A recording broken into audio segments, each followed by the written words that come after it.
The window.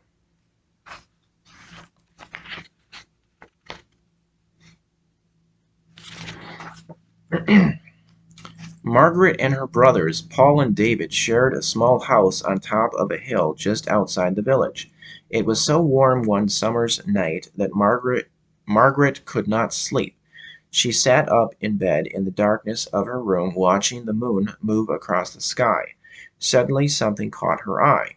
She saw two small yellow-green lights moving through the woods near the graveyard at the bottom of the hill. They looked like the eyes of some animal, but she could not make out what kind of a creature it was. Soon the creature left the woods and moved up the hill toward the house. For a few minutes Margaret lost sight of it. Then she saw it coming across the lawn toward her window. It looked something like a man, and yet it didn't. Margaret was terrified. She wanted to run from her room, but the door was next to her window. She was afraid the creature would see her and break in before she could escape. When the creature turned and moved in another direction, Margaret rushed to the door, but before she could open the door, it was back.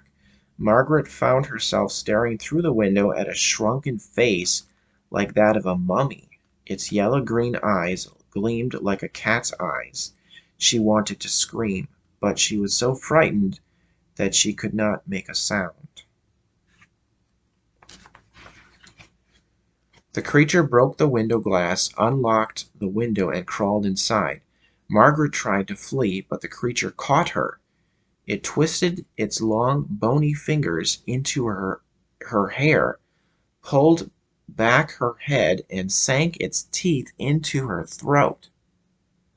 Margaret screamed and fainted. When her brothers heard her piercing scream, they rushed to her room, but by the time they got the door unlocked, the creature had fled. Margaret lay on the floor bleeding and unconscious. While Paul tried to stop the bleeding, David chased the creature down the hill toward the graveyard, but soon he lost sight of it. The police thought it was the work of an escaped lunatic who believed he was a vampire. When Margaret recovered, her brothers wanted to move to a safer place where it would be harder to break in. But Margaret refused. The creature would never come back. She was sure of that. But just in case, Paul and David began to keep loaded pistols in their rooms. One night, months later, Margaret was awakened by a scratching sound at the window. When she opened her eyes, there was the same shrunken face staring in at her. That night her brothers heard her cries in time. They chased the creature down the hill, and David shot it in the leg.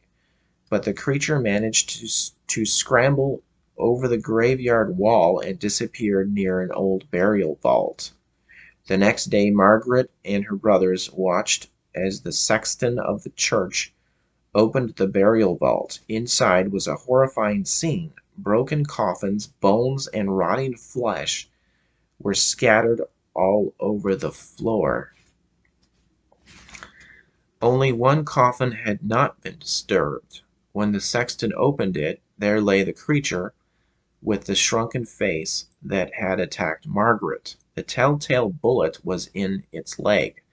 They did the only thing they knew of to rid themselves of a vampire. The sexton built a roaring blaze outside the vault and fed the shrunken body to the flames. They watched the body burn until nothing remained but ashes.